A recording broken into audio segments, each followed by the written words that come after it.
Hello, welcome to Winter Rosa Apiaries.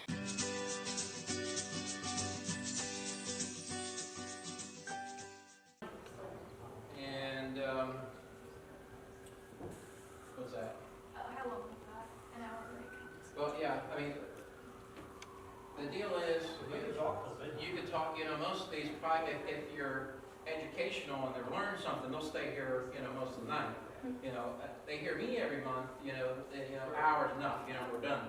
And but we're cool with like an hour and then a half hour for question and answer. Is everybody okay with that? What are you doing? I think we're going to shoot for more of 45 minutes if we can, and then 45 minutes for Q&A. We can have a break and then do Q&A or something. Okay, all right.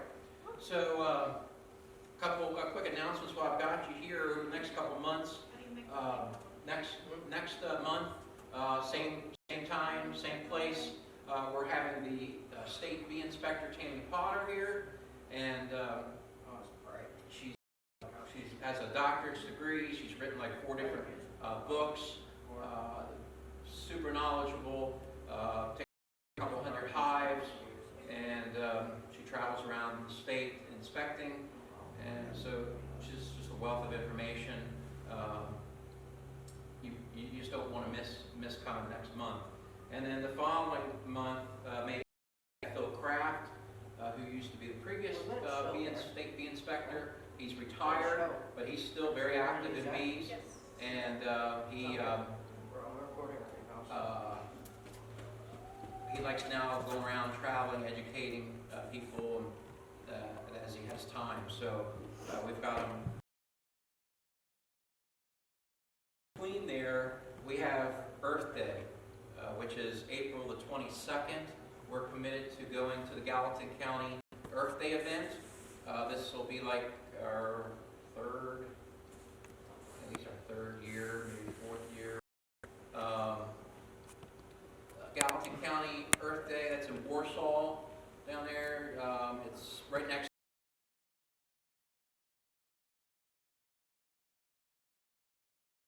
to Dorman Drive. It's between the Dorman and behind the high school.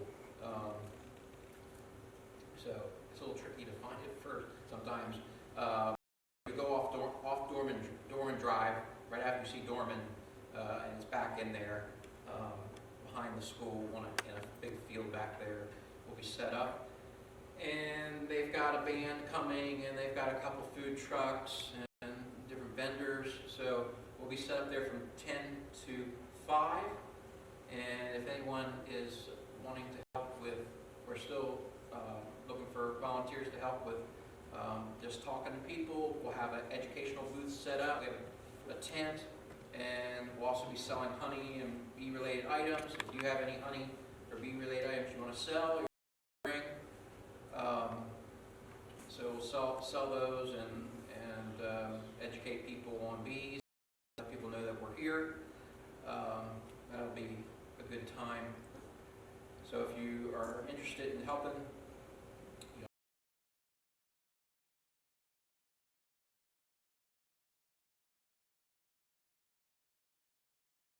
that it's usually about kids' questions anyway, the level.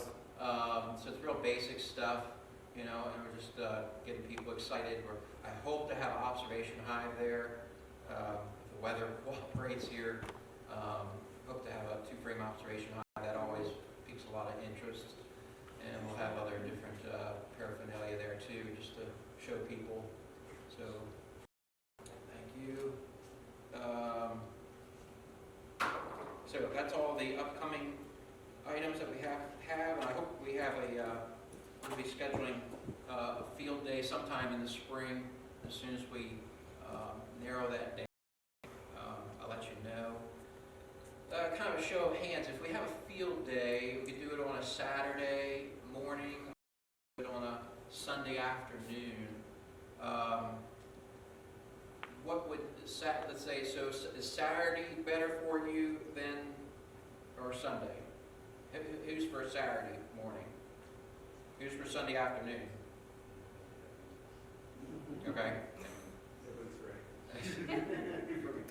Do we need some coffee? I'm sorry, I didn't make any coffee tonight. We do have soda back there. So don't make you rowdy. So anyway, field days are, maybe you don't know what a field day is, but field day is basically where we go to somebody's apiary and we talk on a different topic, maybe in the spring, maybe if we can get somebody that's installing a package or just brought a nuke back, we can install that nuke into a larger size hive and get some more hands-on experience, okay? That's all it is. It's just hands in somebody's hives at an apiary. It could be here, I've got hives here, it could be at somebody else's, wherever. It opens up their to us, and we'll let you know, and it'll be an hour or two kind of deal, and just be a training, and let you get more hands-on physically, especially if you're brand new, just holding the frames and learning how to read frames. It's the best type of education you can get, is going to like field day. I know these guys have several field days that they put on throughout the summer at their location too, and it's just a very great educational tool. Troy, on that note, we see a huge difference in customers that attend the field days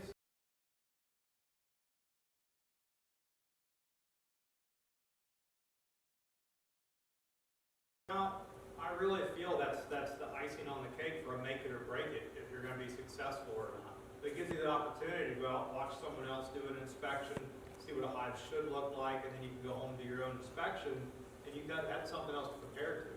So wait a minute, it looks nothing like that, or it looks right on par. That really helps you as you're learning those first couple of years, or years afterward. We get people that's been keeping bees for 10 years that come out. You always learn something. That's great to go be around other beekeepers too. So I'm going to turn the rest of the night over to Liz and Kevin. Been a privilege to know them over the last couple of years, and crisscrossed at some of the different meetings, and they were at the Hive Life. They were able to get into that exclusive vendor group. There was a waiting list, and so they were fortunate enough and able to get into the vendor group there and be there at Hive Life conference. And are you going this coming year? Oh yeah. Okay. Yeah, we're already signed up. Oh, you did? Well, we're on the. You're on the list. For vendors, yes. Okay. Yeah. All right. They haven't opened up for regular people yet, but vendors, yes. Okay. And so that's a privilege, Not everybody was going to be asked back too. Yeah. Several people left early or did things they weren't happy with and weren't going to be asked back. So it's a big ordeal to be there. So they as you saw, as the email I sent out, they have over 125 hives. And something Kevin told me just yesterday. He said out of 125 hives, they only lost 4 during the winter. So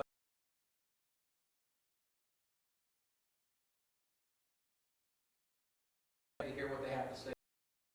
Thanks. Either good or lucky. I don't think it's lucky.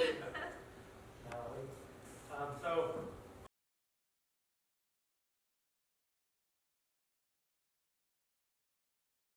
and we're up east of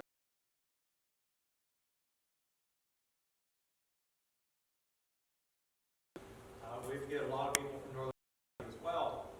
And the other thing that helped us a lot in customers was, as Troy mentioned, the field. If you can and the weather allows, go out and attend those. If nothing else, it's a great social reason to get out and meet other people.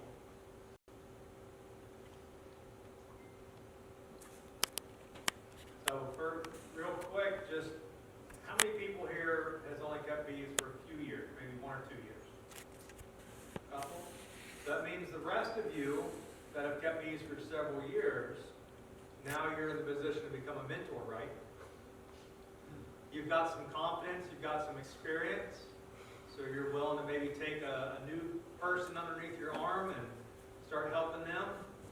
Maybe, maybe not. Well, think about it if you're not thinking about it. So mentoring is something that used to be common. All the clubs that we go and speak at, and all the distance our customers come in, mentors are really lacking in clubs. So that's something, if you can think back, if you had the opportunity and privilege of having a mentor, or if you did not, think of all the struggles you had. and then think about how you can help another person not have a lot of those same struggles or maybe failures. So keep that in mind as we get into the springtime, we get closer to bees. If you're not a mentor, think about becoming one. So Troy asked us here today to talk about spring beekeeping management and some techniques that we use in our own apiaries. One of the things that we keep in mind is spring is not the beginning. Spring is just a continuation of last year. So really, what we did last year has a huge impact on what we're seeing this spring.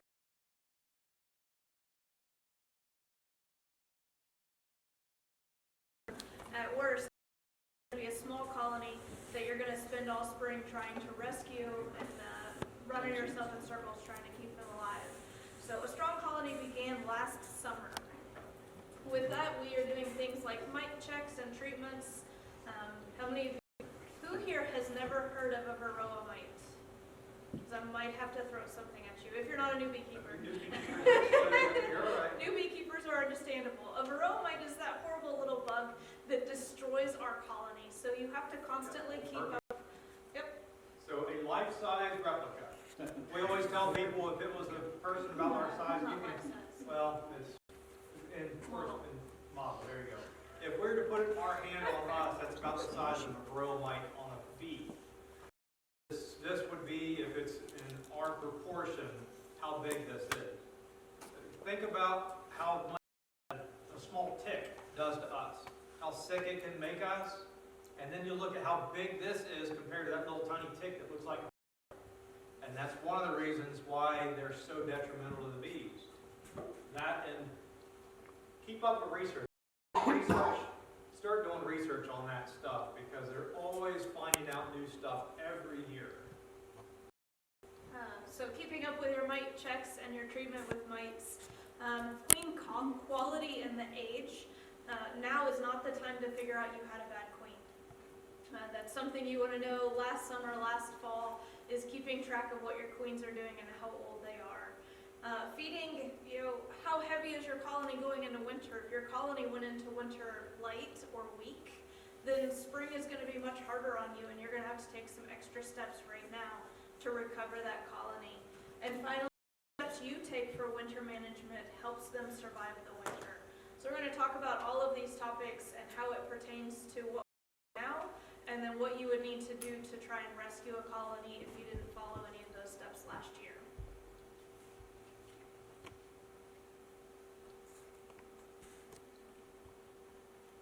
So right now it's on the tip of everyone's tongue. It's early. You got warmer weather, you got things blooming that we normally don't see for another month, sometimes 2 months. So if you have a hive coming out of winter, that's what a lot of tonight will talk about. If you lost a colony over winter, we're going to touch on that as well.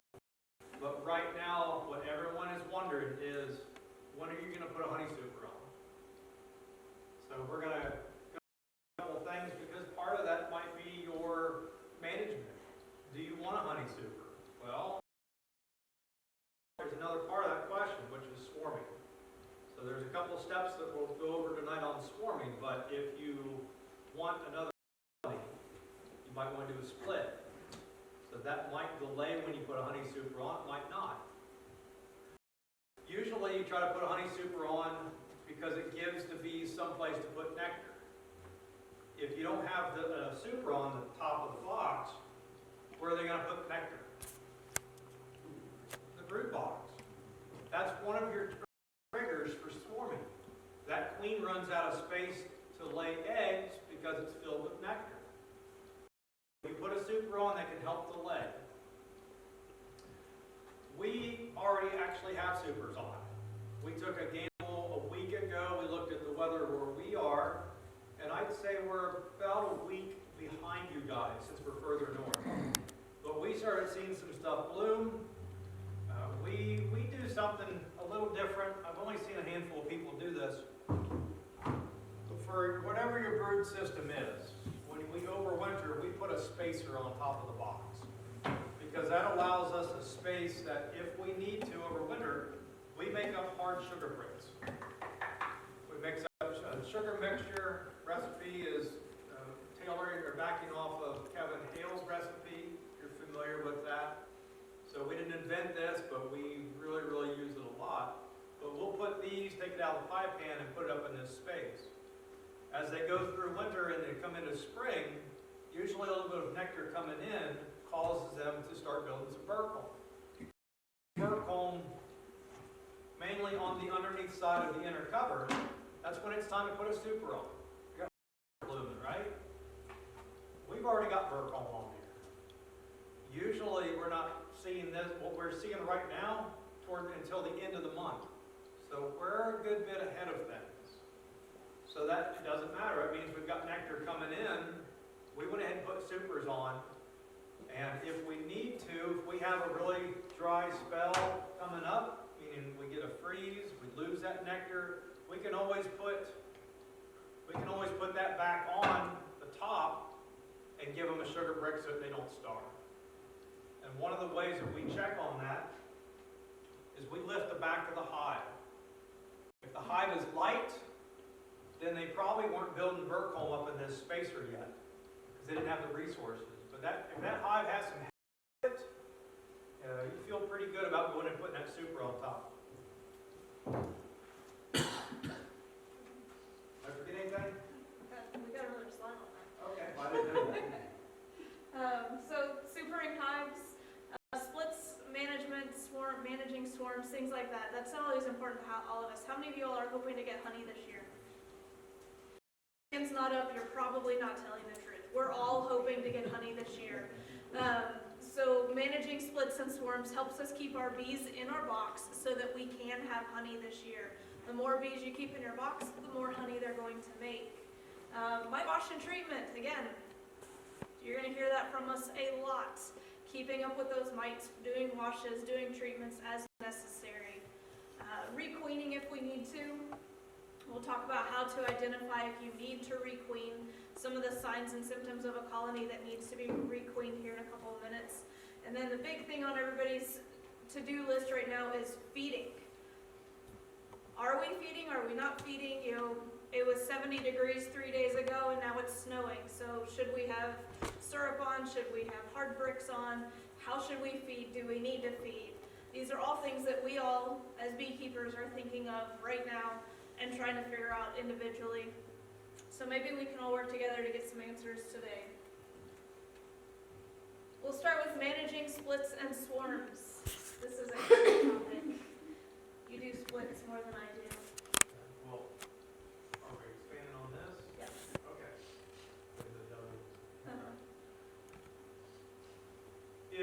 So you've got a couple things you got to consider, and part of it is your goals.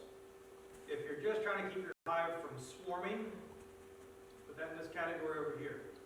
If you, meaning you want to do a lot of honey production, but if you maybe want more colonies, well then that's going to cause you to do a split with a different goal in mind.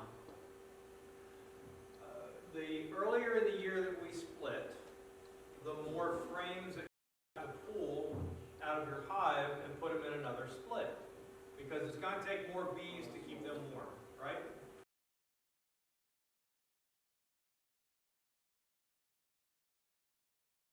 One question is when to split.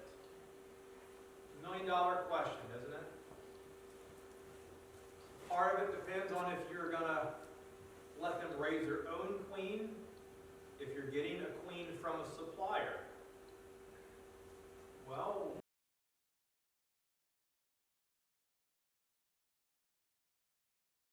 you're shipping it up from Hawaii.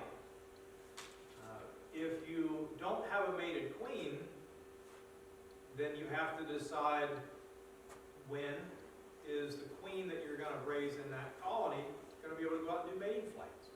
So bad weather prevents her from flying. Cold days, windy days, overcast, rainy. So we try to wait until we see purple-eyed drones typically. That means a freshly hatched drone in our hive that's only maybe a couple days old.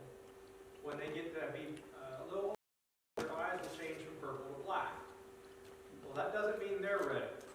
But typically, when we would start grafting, by the time that queen goes from an egg to larva to capped and then brood,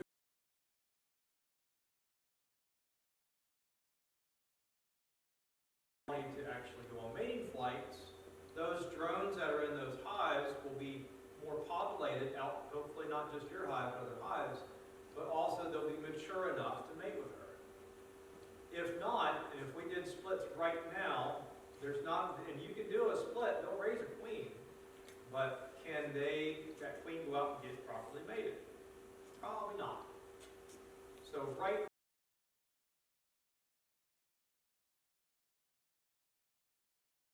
of early blooming stuff, backfilled this brood chamber, and you check the bottom of your hive. Now, and it's got swarm cells. We'd probably tear all the swarm cells down right now. We don't want a swarm this early in the year. You don't want to try to make a split or graft or anything. It's just too early still. We have an early spring, doesn't matter. We still have snow outside. It's going to be snowing in another country, I'll guarantee you. One thing that determines that, as we get a little bit later into the season, something that helps us a lot managing our colonies is we do not pull every frame and look for queen cells. With 120 colonies, I don't have time for that. Something that we do is we lift the bottom of the box and look on the bottom. If you have swarm cells, they will have some of those on the bottom of those bars, or you can look between the bars and see them just on the bottom of the frame. So they'll have them along see where this is here? It's a nice empty space so they can draw out a cell and have plenty of room for those, some people call them a lot larger than a drone cell. Unmistakably, it's almost the size of your pinky finger, just hanging on the side. Now swarm cells can be on the bottom or about halfway up. But if you only have cells from the halfway up to the top of the frame, that's any time of the year, does anyone know what makes those different? What would those be? If they're higher up,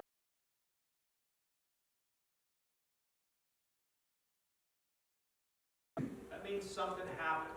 Either you have a whole queen, or maybe you accidentally, when you're doing a hive inspection, you put two frames together. You didn't have a space apart when you pulled the frame out, and you might have accidentally rolled your queen. Or you might have put a frame together and accidentally pinched her. You don't know. That's part of your hive inspection stuff you'll learn down the road. But placement of those queen cells, tell us real quick in the spring if it's a swarm cell. So if we check this box, nothing. We check this box, uh-oh. You got a swarm cell. What does that mean? Yeah, it means they're in swarm mode. One swarm cell is all it takes. Now, you usually have about 20, so it's easier to find. But once you find some swarm cells, and it's a little bit later in the year, that's a perfect time to do a split. If you want to actually have another colony, you can pull 3 or 4 or 5 frames out of your colony and move them over. Start a new colony. Now, bees are kind of neat. As you learn about stuff, you'll learn about the age of the bees. So an easy way to do a split if you want to keep a colony, so you want to increase your colonies, maybe you had one that you lost. So you want to replace those numbers, then you'll pull out 4 to 5 frames. So the easiest way when you're getting started, you're scared to death of you see your queen and then you start trembling. Because you understand the importance. If something happens to her, you're in trouble. So you don't want to pinch her or pick her up and accidentally crush her or something. So easy way for an early beekeeper to do it is they'll go through the hive, find the frame the queen's on, and then they'll just move that whole frame. They'll check it, make sure there's no swarm cells on it, and they'll move it over here in this box. They'll go through brood and a little bit of larvae, but mainly capped brood and some honey.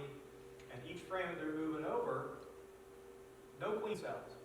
Because if you have one queen cell in this box where that queen is, and that new queen hatches out, where's your old queen going? Swarming. She's going up there in that tree with a whole bunch of bees. So, and that's not what we want. We want to prevent that from happening. So that's an easy way to do that split. Now all the old bees, if you're foragers, when they leave that new colony, even though this one's pointing that direction, and you might move this new one over here, or a little bit different of an angle, they'll fly out, and they go to that source of flowers, whether nectar or pollen, and when they load up and get their baskets full, they come back to the colony. So after roughly a half an hour, you do not have any old bees in that hive. They're all young bees. They've never left the hive. They've got their own place to themselves. Now after another day or two, they'll mature and you'll have some foragers start leaving that new colony. Now your old colony, you have to put frames in there, and they'll start drawing stuff out. Record keeping is important because you don't want to mess with this hive for a couple weeks. Depending on how far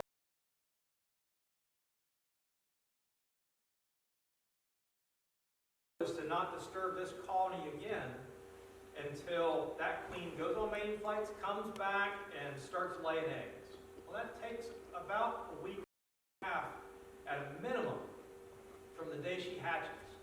So if you give it approximately 2 weeks, if you pull that frame out, instead of having 1 or 2 eggs on there, you can see a whole frame or a couple frames of eggs. But it takes a lot of stress off of you. So you can make a note on the box. If you go in the house, write something on the refrigerator, put a post-it note on there. On this day, I'm going to go in and check the hive. We have certain days because we work Wednesday through Sunday in the store, which means our weekend is Monday and Tuesday. So Monday and Tuesday, on our weekend, our days off, we're running through 125 colonies. And we do that from now until about July. So if we can do it, you guys can do it with a couple hives. The goal is every 7 days. From the day an egg is laid, and then the bees start taking care of that egg to the day a queen cell is capped is 8 days. Your old queen will not swarm before that queen cell is capped. So that means you have 8 days to find that queen cell and either move it, tear it down, whatever your management goal is there before you have to worry about your queen swarming. If you wait 10 days and that egg is already capped, there's a very real chance your queen and half your bees are already swarmed. So every colony we have gets checked every 7 days in the spring. Do you have a general rule of thumb on the time frame? I know you say look for the supercell or the swarm cell, look for purple eye drones, but is there, for this area, is there a general rule of thumb and when you can do splits or not? If you're not good at identifying? Every year is different.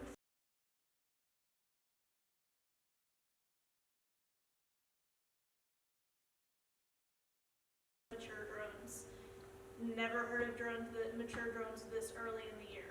So, every year is different. It's snowing out there, who knows what that's doing. If you tried to do a split before and your queen's trying to mate now is a big thing. It's not just the maturity of the drones, like Kevin said, but mating weather. So usually people around here are doing splits mid to late April, if not May.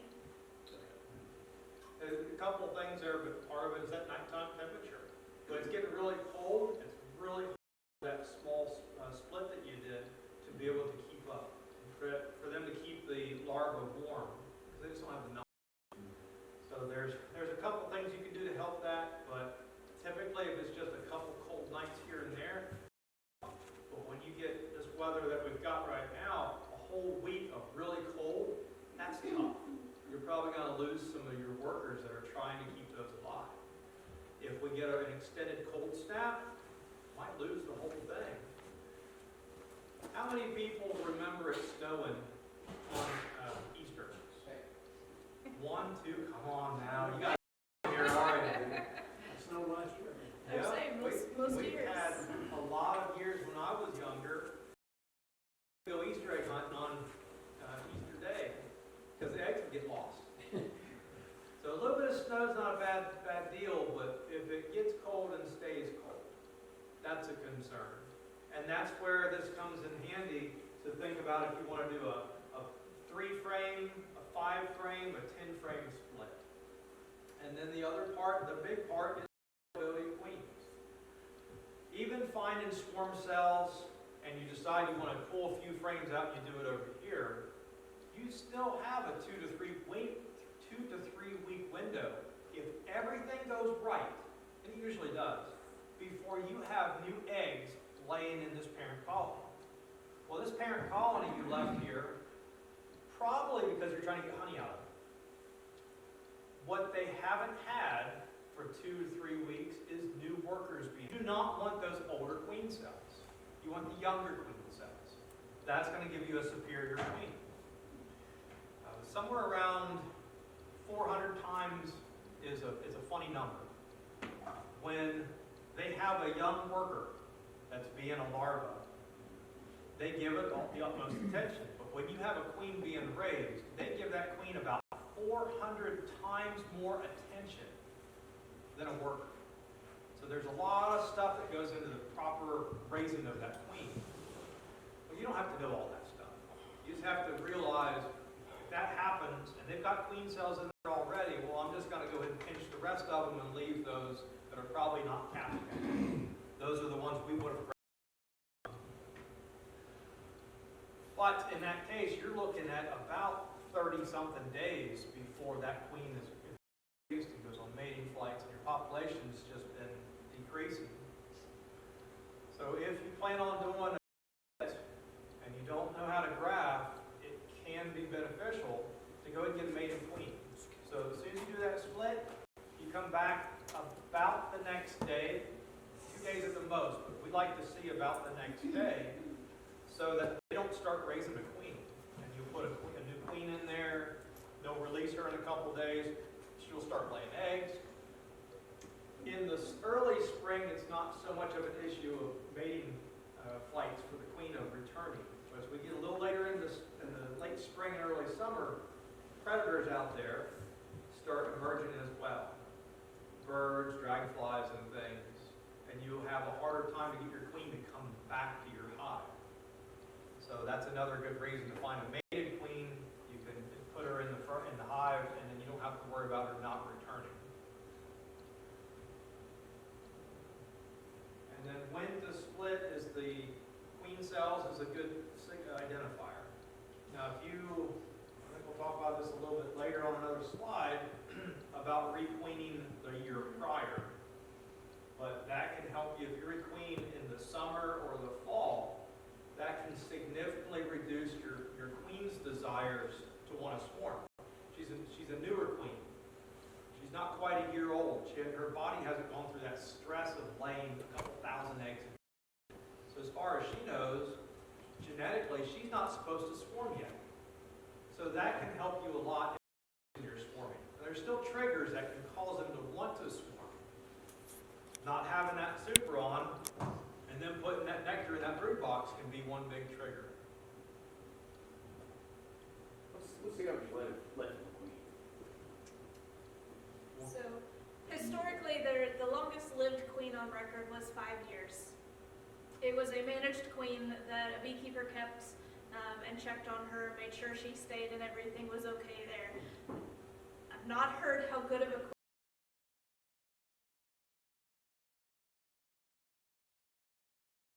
about 18 months, not even quite 2 years before you need to be thinking about replacing a queen for laying ability and the quality of your queen herself. They're just not seeing the longevity of queen. A lot of that is due to the mites and the diseases in a colony that can affect a queen. Is it turkey? David Turkey? I believe so. Hang on.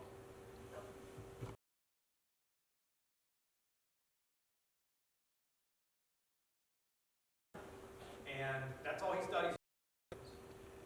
They have, in their research, figured out that 18-month window. They don't know why. They had to go back in written records all the way back to the 1920s and 30s to find queens that did not swarm, that were very productive for several years in a row.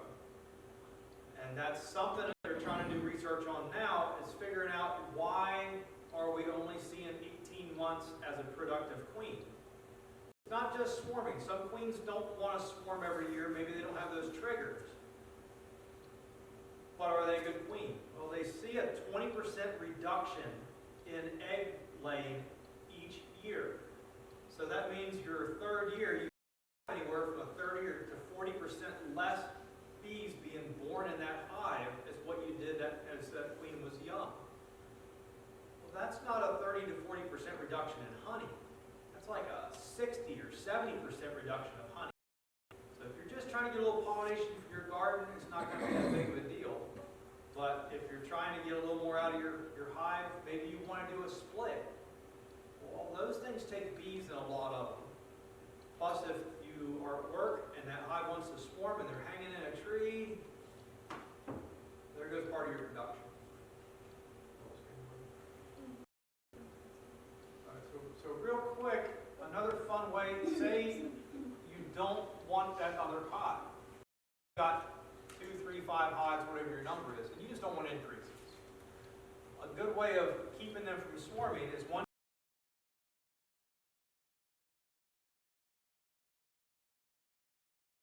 method that we talked about, except you're going to put it in another box and put it on top of a double screen board. Has anyone not heard of a double screen board before? So everybody here knows what a double screen board is? Everybody? Got an honest person over That's here. all right. So there's always at least 2. That's all right. It just keeps them in space so that they can't fight It each other. does. So one thing that makes bees fight with each other is pheromones. And in particular, the queen pheromones are passed from one bee to another by their antennae.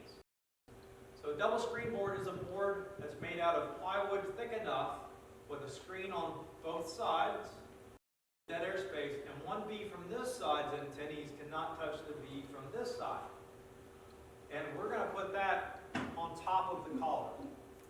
Now these have little openings, so you can have an opening on this side and an opening on this. Now that means you've got an opening on the bottom. This becomes the bottom board for the hive on the top. Set this on top. You can close that one if you want. It's the same as the notch on your inner cover.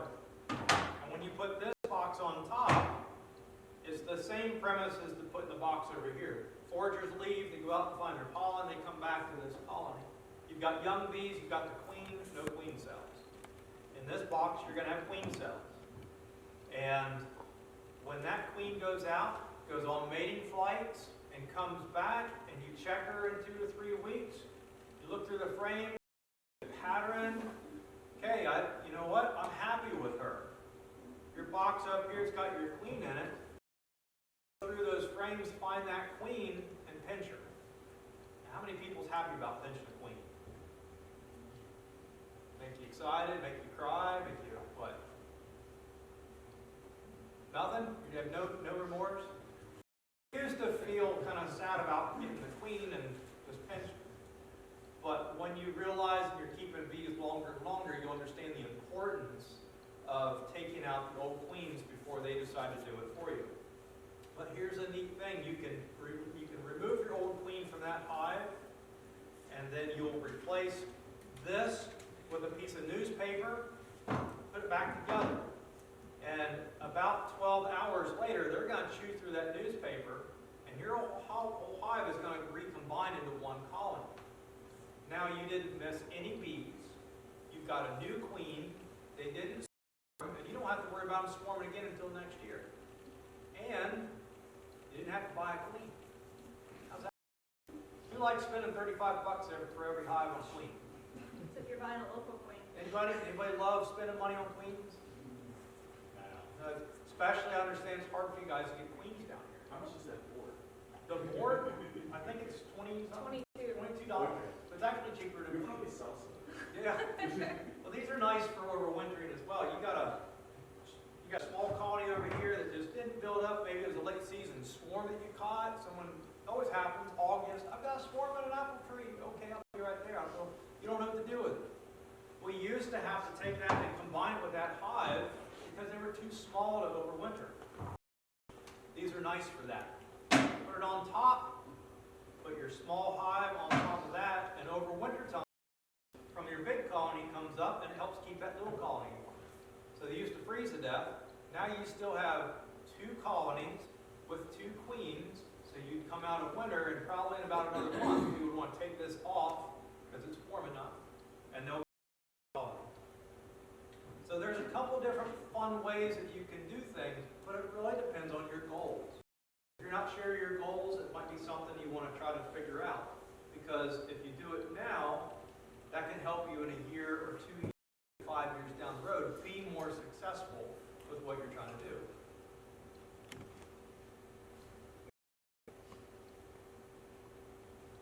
Mites. I told you you'd hear us talk about mites a lot. How many of you all actually treat for mites? I should see lots of hands. Mites, those horrible little well-named Varroa destructor mite, does exactly what it sounds like. It's a destructor mite that it attaches to the bees like a tick. I've heard people say it a million times. I looked at my bees and didn't see any mites. Doesn't really we all know what our bees look like, and if there's a big brown spot on the back of her head, you're going to notice that. But mites are a little bit bigger than that. They understand that bees clean each other. They are very hygienic. So they actually get on the abdomen of the bees and burrow up underneath of those plates on their abdomens where other bees can't clean them off. And you as a beekeeper, unless you're picking up all of your bees looking at their bellies, are probably not going to be seeing those mites until you have a really high mite load and they're on the backs of the bees getting ready to move off and go mate. So mite treatments, keeping up with them year-round is very summer, fall, winter treatments. Who treats in the winter? Anybody? Anybody? We do. We treat in the winter. Couple hands out there treating in the winter. So we treat in the winter, trying to not have to treat in the spring when our colonies are building up. Just brings them into spring strong and healthy. Easier on us not having to do a mite treatment. Winter treatments, we're doing this oxalic acid. How many of you all are familiar with oxalic acid? Yep. It's used as a vapor. You heat a wand or a vaporizer and introduce that vapor cloud into the colony. You can do it as a dribble, but you can't do that in the winter. Moisture on bees in December is a bad idea. So we do the vapor in December, right around Christmas time. Anybody know what's going on in the colonies about Christmas time? You guys got it all right. Nothing. There is nothing going on inside the colonies right about Christmas time. Our bees are sometimes clustered if it's cold. Lately, they're mostly out flying in December because it's not cold anymore in December here. But our queens have drastically reduced their laying. There's not very much capped brood. So in December, we can go in and do that oxalic acid treatment and get a really clean count off of our mites, because mites like to hide underneath brood caps, and oxalic acid does not penetrate brood caps. It is not a great treatment year-round because it will never get the mites underneath the brood caps. Does anybody know how mites breed and grow? Yes, they breed inside of cells. So whenever you've got a bee larva inside of the cell, that is where your mites are going to be. So in the middle of summer, you do your white mite wash and you're like, hey, I got one. Looks amazing, but sometimes you tear open some drone brood, you look at those and you're going to find a lot of mites, and that's because they're all underneath of the brood caps instead of on our bees right now, where you've got that high brood count. So making sure that your winter treatments went well. If you treated in the fall, how many of you all treated in the fall? I'm seeing some of the same hands for fall and winter. Good job, guys. Making sure that that mite treatment went well. Anybody do mite washes? That's a hard one to do. Mite washes is where you scoop about 300 bees into a cup and kill them. So it's always very hard for beekeepers to be willing to do a mite wash. We're putting them into, really the best option is some sort of high percent alcohol. Rubbing alcohol, 70% or 90%. Wintertime windshield washer fluid works as well because it's got alcohol in it. We're going to shake those bees up and let the mites settle out so we can get an accurate count. Testing, doing that mite wash after your treatment lets you know if your treatment was effective. If you read for whatever kind of treatment you're using, it will say 98% effective. Well, if you have a mite count of 4 and you have 98% effective, that means that you need to think about treating again. So doing that mite wash after a treatment is just as important as doing a mite wash before you treat to find out if you even need to treat. What about the sugar? Sugar? shake. So Mr. Randy Oliver has a website called scientificbeekeeping.com, and he's done a lot of studies on these oxalic acids. He did a study a couple of years ago about doing mite washes back whenever sugar shakes first coming on the scene, and he found that in order for a sugar shake to work, you have to shake the bees so vigorously that whenever you put them back in the colony, you watch them crawl down, the bees clean all the sugar off of them, and then those bees crawl out and die. That you are damaging the bees themselves by doing such a hard shake. They're not going to survive. And he would actually do the sugar shakes, and then he would do an alcohol wash, just like he would do it without, but on those bees that had a sugar shake on, and he would continuously get mites off. So they had years of research where they would estimate, if you've got, do a sugar shake and you've got this many mites, times it by this. Every year that number that they were timesing it by was changing because they were learning, it was all guessing, but they were learning more until he finally said, you know what, it gives you a rough idea, but you have nowhere close to the accurate number of doing the alcohol wash. So for now, and that's the thing with research, it's always changing what we do. And our goal was to be better, and hopefully someday they will come out with a way of checking for varroa mites without killing the bees. And there's some promising things out there, but we like to study things and see 2 consecutive years of results, not just one test or 1 year because it might have been lucky. We want to see a continuous change before we tried it in our apiary. You guys might have 1 or 2 hives. If you miss that and you lose 1 or 2 colonies, that's tough. If our numbers increase, our percentages of losses increases, that's hard on us because this is our business. So it's important for us and it's important for our customers, and when we come out and do presentations, that you guys understand that there's a lot of ways of doing stuff. And if you're not sure, these top-leading researchers are the place to start asking questions at, because they take all the guesswork out. It's not someone with 3 hives that's an armchair warrior that's advocating to do it a certain way. They don't really understand where they're going. So, if you're not sure, look at some of these research places. How many people are familiar with YouTube people such as Cayman Reynolds and Bob Binney and Ian Stepler and some of those guys? Well, they've got great content. That's one of the reasons why they're so popular. But they also just don't shoot stuff out. They follow those researchers, they get accurate information, and they don't change anything until it's been proven, and they understand why. Not just, well, we did this, and it works better. No, they want to know why it worked better, because it might have just been an accident. Well, they want to make sure they can duplicate that year after year. That's how we went from 20% loss to 10% to now about 4%. One of the things Randy found during his research, the higher percentage alcohol you use for your mite wash, the better your count goes. He tried, all the different percentages of isopropyl that you can buy, and he found that the 70% works well, but you've got to do that vigorous shake to get it to work. The 90%, 91% that you can buy in the stores, he put it in there, set that perfect, 100% even better. It works great. Flavored with bees. That if he set that 90% down on the table and walked away for just a minute and came back, he could look at the bees and find no mites on them without shaking. The 90% worked so fast and so well, the mites just fell off without any agitation of the bees.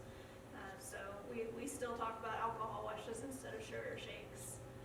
And alcohol doesn't go bad. You do that wash, you can keep reusing that alcohol. A lot of people take a paper towel, strain it between this colony that you're going to wash on and the next colony, because the alcohol content is going to remain just as effective. So it's not you're dumping it out and you have to buy more, it's expensive. Keep reusing it. So do you guys treat all your hives if they've got mites? We It's treat pretty expensive to use it, especially if you have 125 hives. we treat all of our colonies 3 times a year. Wow. Well, sometimes we do at least, so we start off with summer.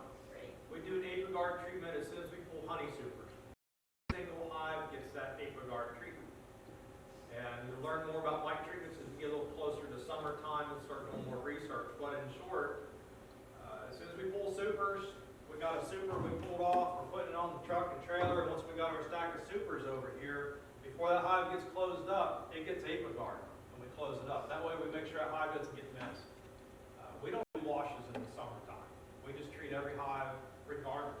New hives, old hives, doesn't matter. They've got mites. Little caveat there. Nukes, where we do nukes, because we do sell nukes off of our bees, get treated in the spring with ApiGuard before they leave to make sure that we are sending out strong, healthy nukes. The best thing about ApiGuard to me is it's safe above 70 degrees, so it's pretty easy to get that temperature here in the spring. No, it's actually a gel. It's thymol. So it is considered an essential oil treatment. Thymol is deadly to the varroa mite by contact. So they take thymol, mix it with a little menthol, and let the bees smear it all over everything and kill the varroa mites. It is titratable, which means that you can buy the disc that is 50 grams for a complete colony and scoop out a third of it and treat a nuke with that.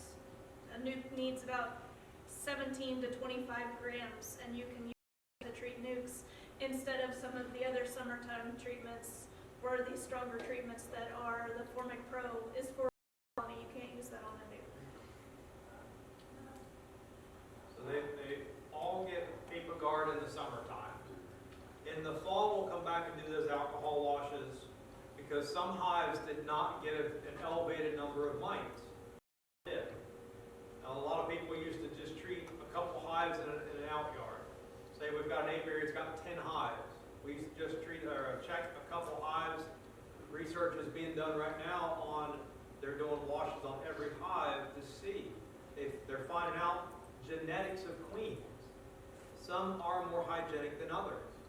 So some here you might do a wash and they've got 1%. Hive right next to it might have 10%. They don't know why, they're learning. So are we. But if we have certain hives in that apiary and then we've got an elevated percentage, we'll hit them with Formic Pro in the fall. It's a great product. A lot of people are scared to use it because they've heard of queen loss. Has anyone ever heard that? I use Formic Pro, it killed my queen. It kills old queens. Younger queens, it does not bother them at all. It'll stop a young queen from laying for about 2 days, and then you go into that hive, and she's laying up walls of eggs and brood. Now in the fall, there's a golden ceiling on that. If you got into your hive and you used Formic Pro treatment, and it killed your queen, we look at it as that queen was probably not strong enough to make it through the wintertime. I'd rather find out in the fall when I can still get queens from somewhere. They're not a dime a dozen, but you can still get queens in the fall. If you lose that queen over wintertime, you don't have a hive in the spring.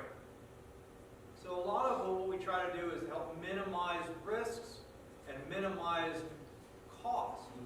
It's cheaper to buy a queen than a whole colony, especially with next year. If you don't have a colony, you don't make honey. No honey, you don't have something to sell to pay for your products. So this way, you have little investment, making sure your hive is top of quality and productive as it can be coming into right now this time of year.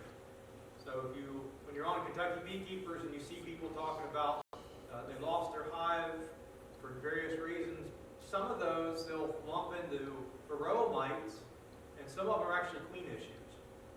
So that's something that Cayman talks about as young queens, and that's why. Because of David Tarpey out of North Carolina realizing that younger queens just don't live longer and longer. They're only productive for that 18-month window of their life. You might get lucky with a second-year queen, but you're going to have to replace it eventually, sooner than later. So yes, mite treatments in the spring, doing a mite wash if you need to, making sure your colonies are healthy through the spring. We put a couple options up here. If you did your mite wash and you've got a low count, you can do that oxalic acid. It's a maintenance only treatment because we do have cap breed. It's going to maintain your mite load. It's not going to reduce your mite load. So if you're below threshold, oxalic acid is always a good choice. If you are at a threshold you are comfortable with. For what we're using, if you've got honey supers on in the spring and you didn't do a winter treatment, great treatment like Kevin said. If you have an old queen, It may force you to have to requeen, which is not necessarily a bad thing. It means you have a damaged or old queen that needed to be removed in the colony anyway. On that note, it's nice to go to do a treatment in the spring, but we found that summer treatment, a fall check and if needed treat, and then winter OA treatment, we don't treat again until summertime, which means we can go the whole springtime without treatment. Well, that's important to us because what happens in the spring with your colony? Honey. Yeah, it's growing, And it's brood. expanding. You're increasing your brood, you're making your honey production. So if you have a hiccup in the springtime, that's going to put a delay on your production of your hive or a dent in your production of honey. So if you haven't treated last fall and you're fortunate to have a hive make it through the spring, do that alcohol wash when they start building up in April or May before they swarm to find out. You might have low mites. You might have an elevated number of mites. If you go on Randy Oliver's website, a wealth of information on all stuff with bees, but especially with mites. He's got some really interesting graphs of how fast the mites build up. You'll see some on there. We'll learn more about that. But with us having a low mite count coming out of winter, we can go all the way to summer before we do treatment. But it's also cheaper that way. You're not having to spend that extra money and time. We've got other stuff to do in the spring. Hopefully stacking honey supers on those hives. Well, speaking of saving money, feeding. Anybody feeding bees yet? Syrup? You guys got syrup on? So that's always the... Mine up about a week ago, we had candy corns over the winter, and it's similar to what you had talked about. And they ate about half of it. I only have 4 hives, but they ate about half the sugar. Okay. 2 of the hives have already built comb and will build them up in there. Yes. Because they have the space. Yes. So now I have to figure it out. That's what we spent this week doing, is cleaning out that burger. Sure. Kevin wants me to show you the picture of what we did this week. Okay, that's what's, yeah. Remember, we're further north. This was 2 weeks And you can ago. see our sugar burn on there. What to do with all that? We Well, this year's a little different. usually scrape it off and set it out for the bees to clean the honey.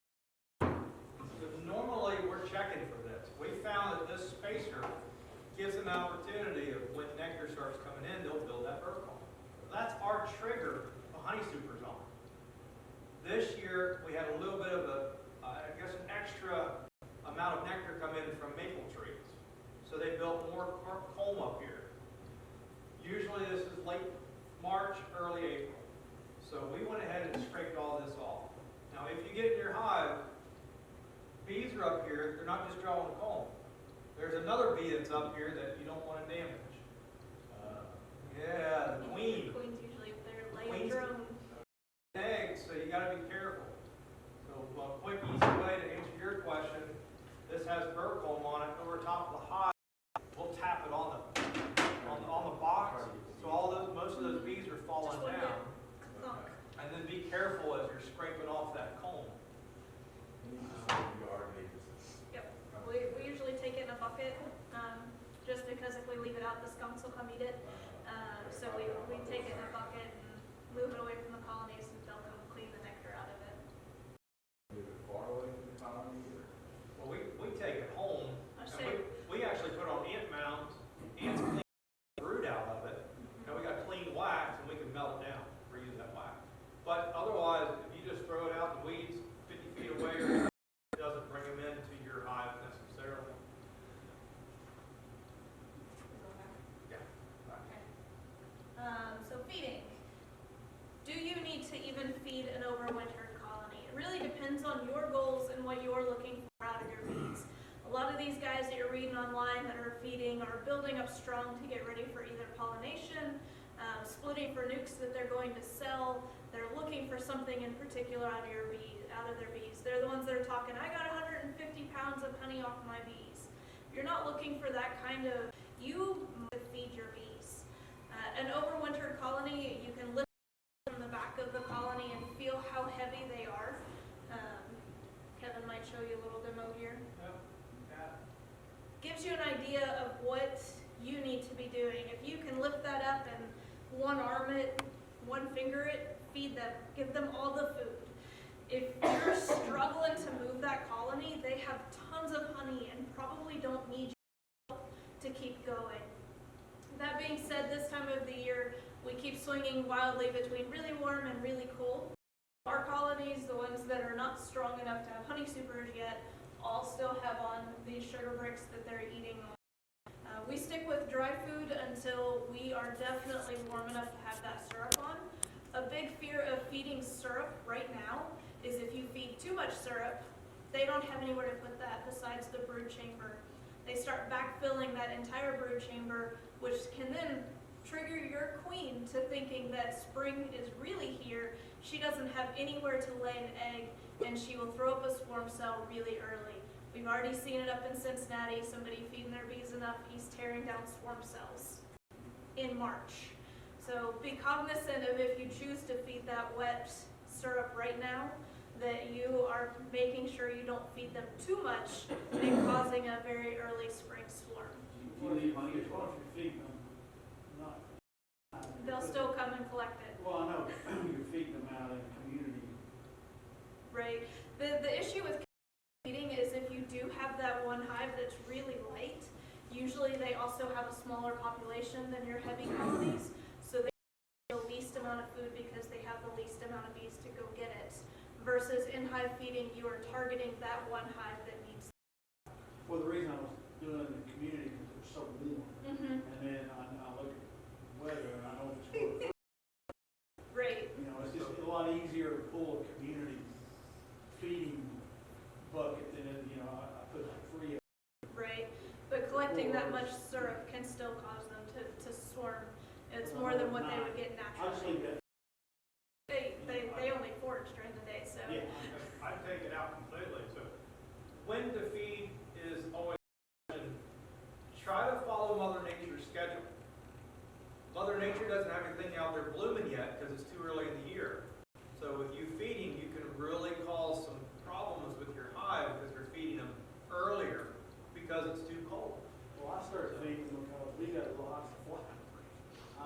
Look now for your reason, and everyone is particular and different, and every hive can be a little different, but what caused you to start feeding liquid right now? Because I saw all the flowers blooming. Not enough. Couple, you got a little trickle amount that's causing them to start building up. But that's where so what we do in the fall, in the store, we take our bottom board, in the store, we set it on a hive stand. We put an 80-pound bag of concrete on it. And when people come in, we encourage them on the hive stand to lift that hive. Get an idea what 80 pounds feels like. That's about what we want.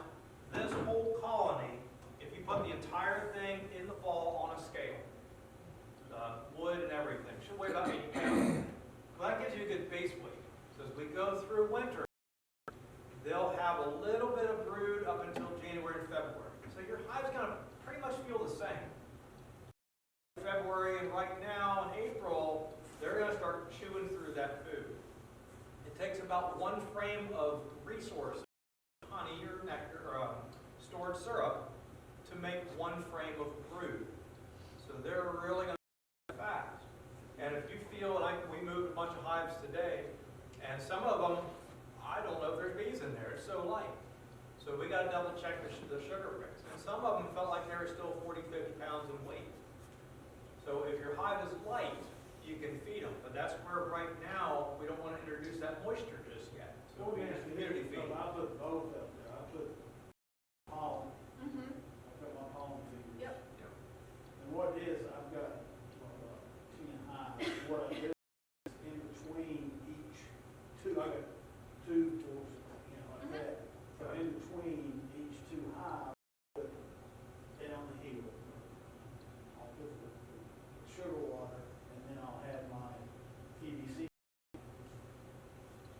With your pollen feeder, Yeah. right? And I'll put it like near that. And both of them are Active. active. Right. But now when I put the sugar water out the first day, it was 70 degrees, they didn't touch attack of the pollen. Well, there's something else blooming. So you got some bees that will only collect pollen that day, and you got other bees that will collect nectar.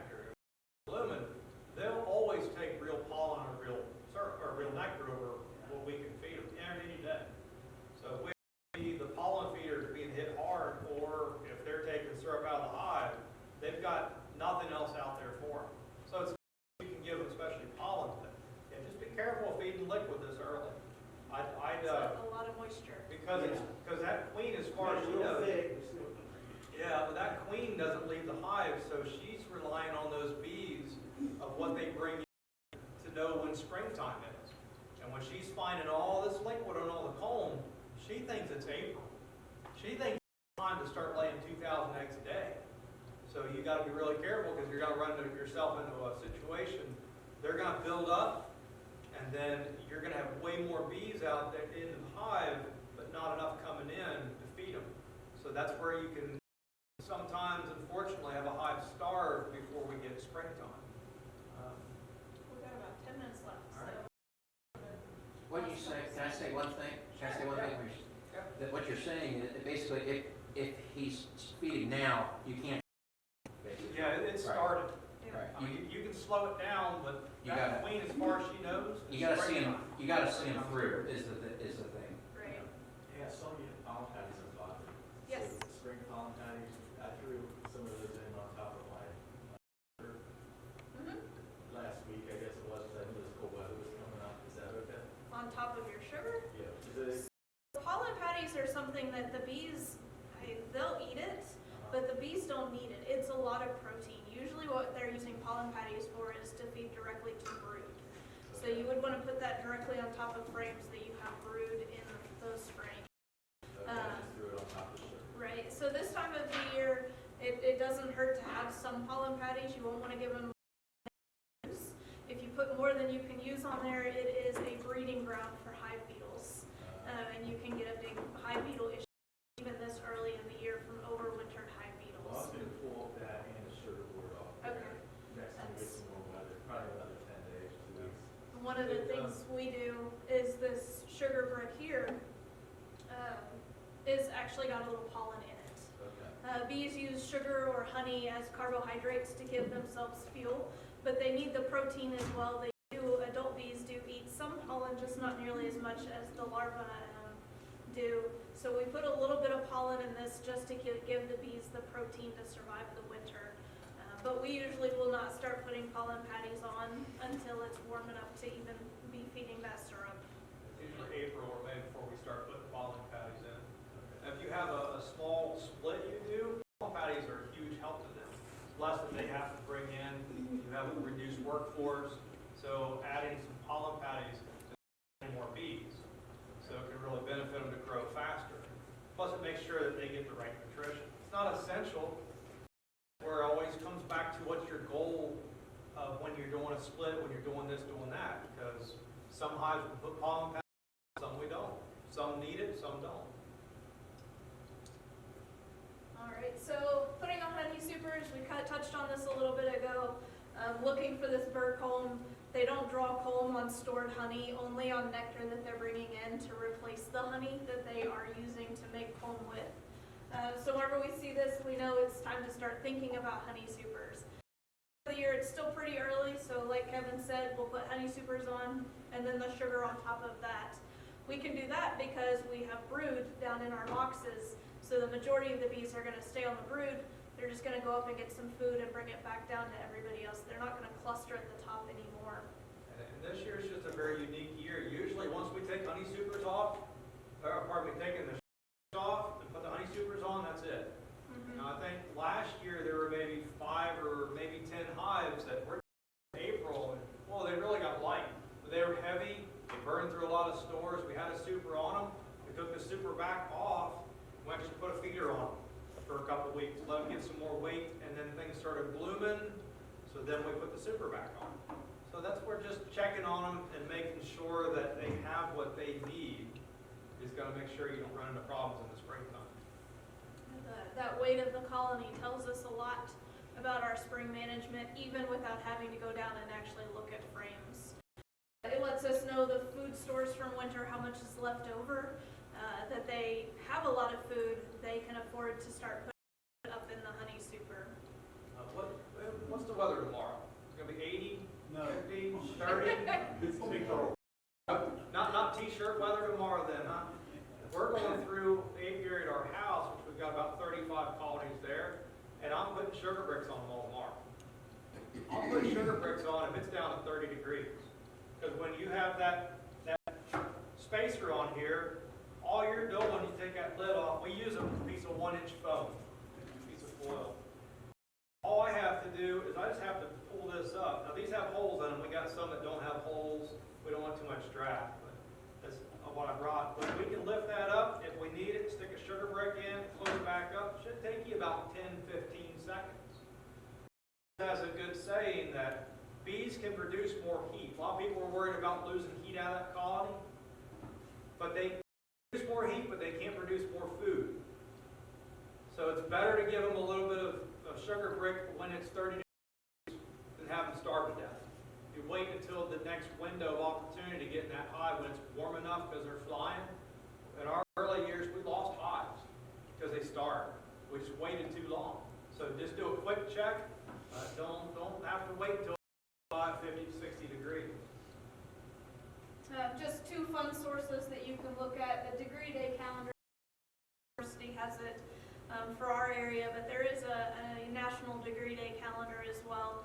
And that's just, they figured out how many warm days we need to have before plants start blooming by specific type of plant.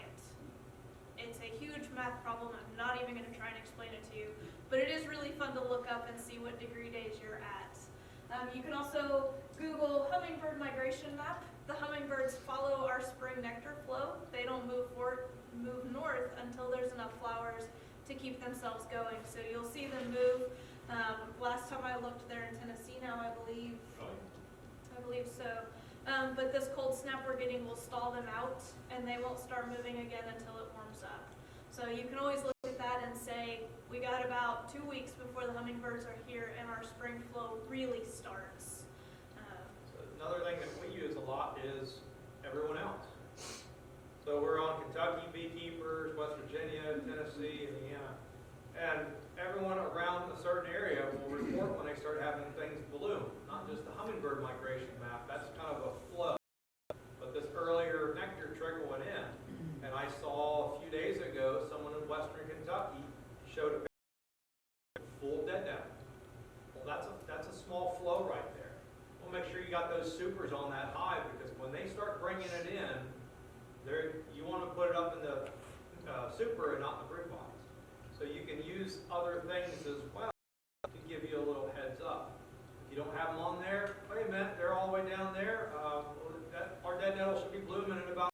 Make sure you get your hive ready. So real fast, we'll hit on our last slide. Just got a couple minutes left here. Requeening.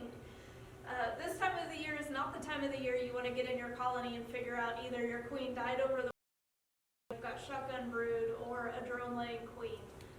But it happens. Sometimes we just missed the signs last fall. It was worse than we thought. We pulled a frame out and didn't notice the frame next to it. Things like that. It can happen to any of us. So when can we requeen? Right now, like Kevin said, if you're trying to requeen, you're ordering from Hawaii. Even Florida doesn't have good queens yet available for mated queens. So if you can, hold off requeening until you have good queens available.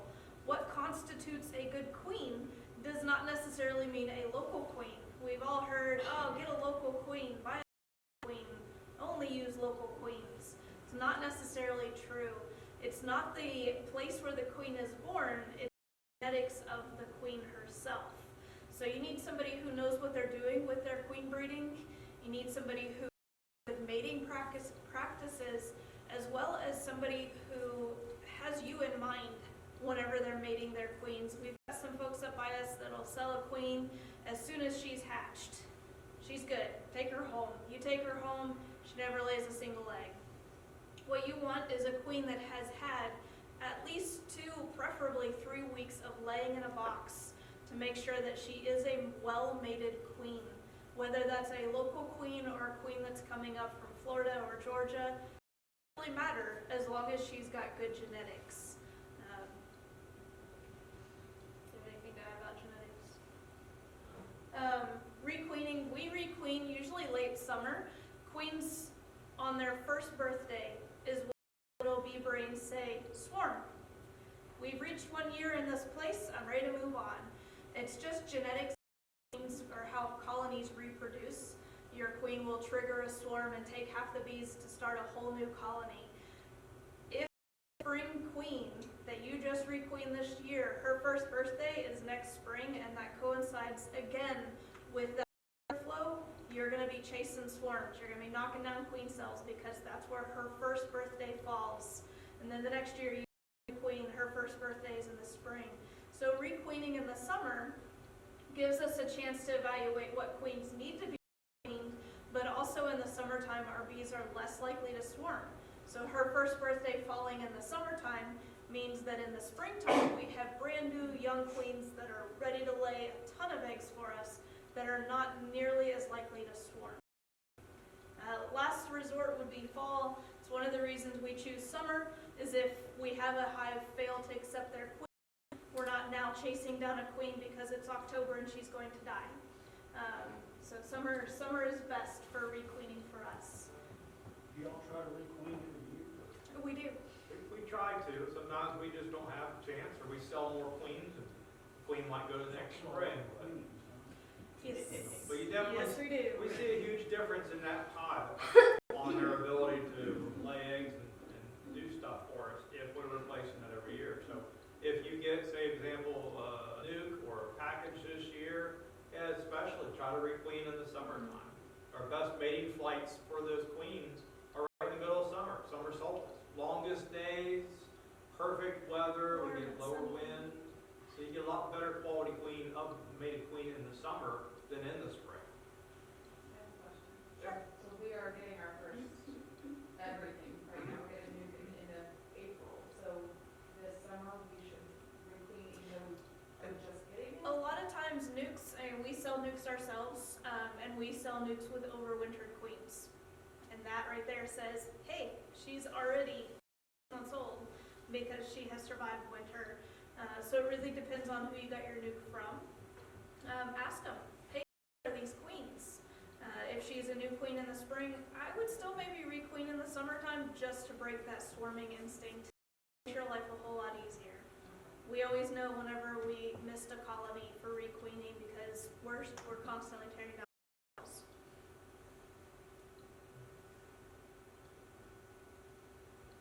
All right, anybody else have any questions? And that's just for production, right? So you can maximize your honey and all that. I mean, what if you're just kind of like benign neglect and let them do their own queens and all that? Do you just get no production, or what's the downside of letting them manage The requeening? Yeah. The potential of ending up with a drone-laying queen. Queens, we all know queens mate once in their life. They spend 2, maybe 3 days flying out mating. They will mate with 16 to 20 drones, and that's it. They never mate again. So eventually you have a queen that is getting old enough that she is running out of stored semen. And all she can do is lay unfertilized eggs. That's where you're getting a drone-laying queen that you just have small patches of worker brood, drones scattered all the time, all over the place in your worker brood, and now you've got a failing quality queen, and your colony is collapsing. So your bees will either try and take a poor egg to raise a queen, and then you're just going to perpetually be, I have a queen. She laid a week. Wait, I have a queen cell. Okay, she hatched and she mated. She laid a week, and I have a queen cell. It's just, it becomes a perpetual cycle where your bees just cannot recover. One of the things you can do if you wanted to let them raise a new queen is something like what Kevin was saying with the snell growth board, or doing a split and letting your new split raise a queen, let her mate, pinch your old queen, combine it back with a newspaper. And you have insurance there that if your queen doesn't come back mated, you still have your old queen. You have a second chance. But it's still requeening the colony. You're just allowing that colony to raise their own queen instead of buying one.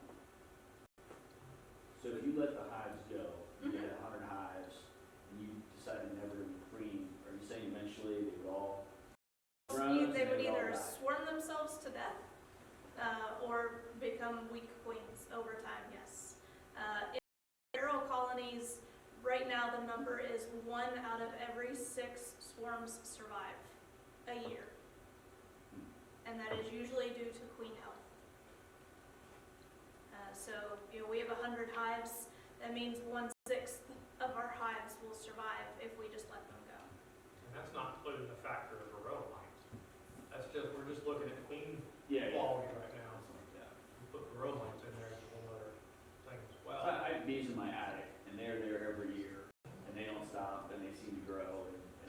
get to them, right? It's not the ones I'm keeping, those are separate. Right. And I'm wondering, okay, how are they?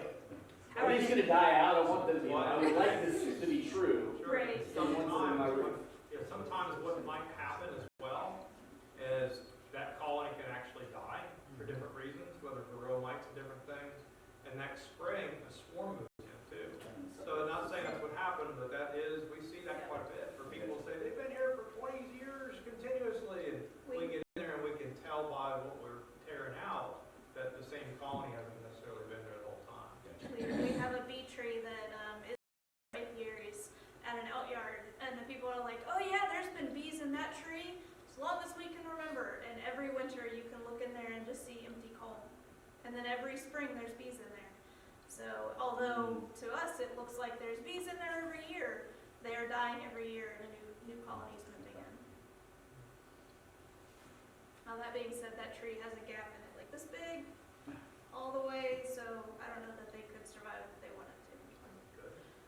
That tree we brought home, we've got. Sure. Yeah, it's still in there. Anybody else with questions? All right, well, thank you all. If you're shy and don't want to ask your question in front of the group, we'll be around for a little while afterwards. Feel free to come up and ask us then. Any closing statements? A lot of people ask us how we got so much knowledge, and we've got about half of it is practical experience, doing cutouts and running the colonies we do, but the other half is research. I don't want to say YouTube. YouTube's got a few great people and a whole lot of not great people. So take that with a grain of salt, but we've always gone straight to the people that spent their lifetime researching bees. They've got the funding from certain groups to be able to do better studies. They have the scientific background to do more accurate testing and give those results. And a lot of those are published around the world. If you ever get down that rabbit hole, we do a lot of research looking at Europe. Europe, I feel like they're 20 years ahead of us on their research, on their quality, what they think is okay to sell in stores for sprays and stuff for your house, around a household environment, commercial. And they banned stuff many years ago over there that we're still allowed to use and sell in our country. And that has problems too. And we're still trying to, not us, but as a whole, the community's about the cause and effect of certain things. And that's where David Tarpey out of North Carolina is really specializing on that queen research, because really the queen is the one bee that makes the difference. If she's not a quality queen, well, that whole hive's not quality. And when we're not seeing that quality queen being produced year after year like we used to, not even before the row mites. We're going to go back in time to the time machine almost 8 years ago. Things started changing. Part of it's environmental, part of it's things that's used in the environment, lost habitat. There's a lot of factors. And that's why there's such a complicated answer, because it's not easy. I feel like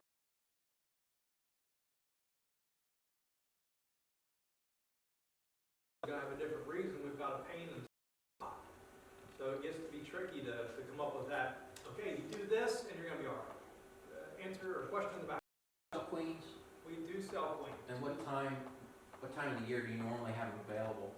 Usually, because we sell both queens we produce, but we're so busy running the store, we don't have time to keep track of the accurate queens.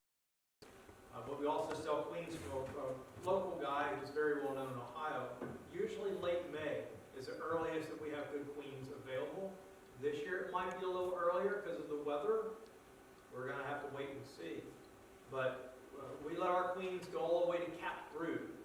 That way we can not just evaluate the egg pattern, but we can make sure that those are worker broods. Because once they're capped, there's no denying, is it a worker or a drone? Can anyone, and I'll give you $1 million, can anyone give me the answer? What's the difference when you're looking at it between a worker brood and a drone larva? When you're looking at a larva stage, you cannot tell the difference. What about an egg? When an egg's laid, you can't tell the difference between a drone egg and a worker egg. we'd like to see that go all the way to capped brood, because you'll see if it's a worker, if it's a flat cell, or if it's dome shaped and it's in the middle of that cell of the frame for workers, and it's domed, that's a drone, so that we can evaluate that real quick. Do you have $1 million? We can get it. So wouldn't the drone cell would be in a bigger cell? Not always. But it's If you have a drone laying queen, she will lay drone eggs in worker cells. They just get a dome on them than the worker cells. She prefers to lay it in a drone cell, but she will lay them in worker cells. If she lays drones on the outer part of a frame, that's normal. But if she's laying drones towards the center part of a frame where workers should be, you won't know that until it goes all the way to capped brood. So that's where buying a queen from a person that understands that process, you can make sure you get a better quality queen than just from someone that says, well, I've got queens. You don't know if it's a good quality queen. And hopefully someone around starts queen breeding, because I hear there's a real need for it in your area. And since queens are so important, if you get bad queens, then you've got bad hives. If you get good queens, you'll have really good hives. That being said, the earliest we will have queens, we're getting some Georgia queens at the end of April. and you sell up until when? The Georgia queens until we're out of them, Or and your then cell? local queens late to damn go. Yeah, usually anywhere from late September to early October. It depends on the demand for the year and also for the weather. We've had a couple of years in the fall where we just didn't have good return of the queens, because later in the year you have more predators. Dragonflies. Dragonflies are terrible, because the queen is the largest bee that's flying through the air with drones and workers. And she's the slowest. So she's the easiest target for certain birds and dragonflies to get. So as we get closer to the end of the year, we'll have less success of return of queens. And it's really depending. Now, you get in a pinch, you can still order queens in the fall from down south, but it's going to cost you more money. You got to pay shipping and stuff. So we still sell our queens for $35 a queen, and that seems to be about the average for Kentucky. Some guys are higher if they have certain quality genetics of them. Some of the Kentucky Queen Breed Program, those guys that are part of that program, and there's a list on the state website for who those registered breeders are. They've got really good quality queens. And if you don't have anyone around, someone learns how to breed queens in your area, it'd be good to get on that website. That way other people around can also find those good quality queens. Pictures of drone queen.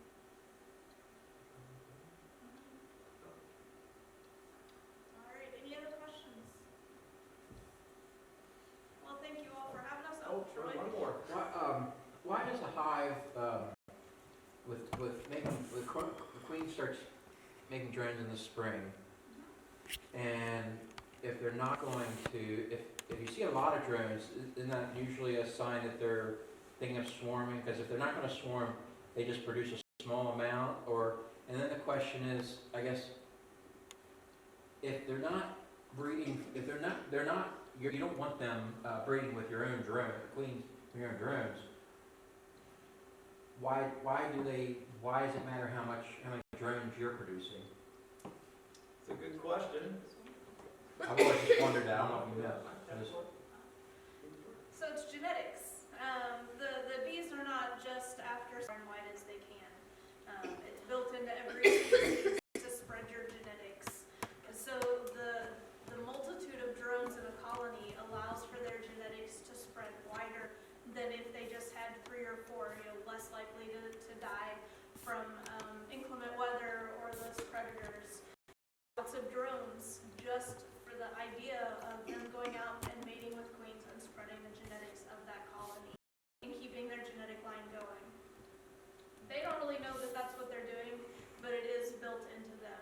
That being said, if you are constantly pulling drones out of your colony, you're not going to be raising queens. You don't think you need drones.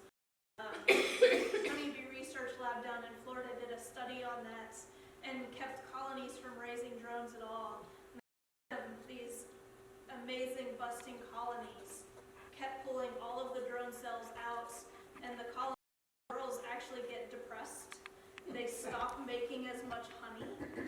they're less likely to keep their colony clean.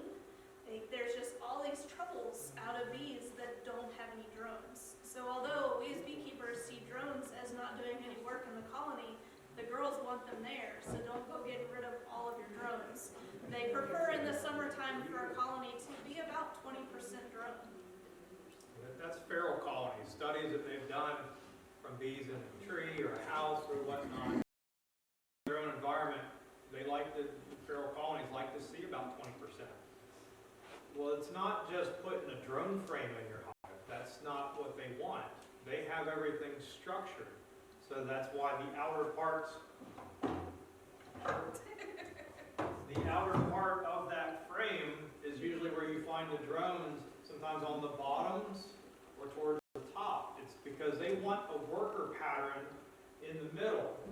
This right here, no, that's not. It's a work. That's worker. Usually they'll put drones on the outer parts along the bottom. If you've got more space between this bar and your top bar, they'll put drones between them as well because they take up more space. If this is a foundationless frame and they drew it out, they'll always have some drone cells on the outside, or they might not put drones there all the time. When they don't have resources or population, they'll put honey in there. As the colony expands, they eat that honey, some drones, and then some more.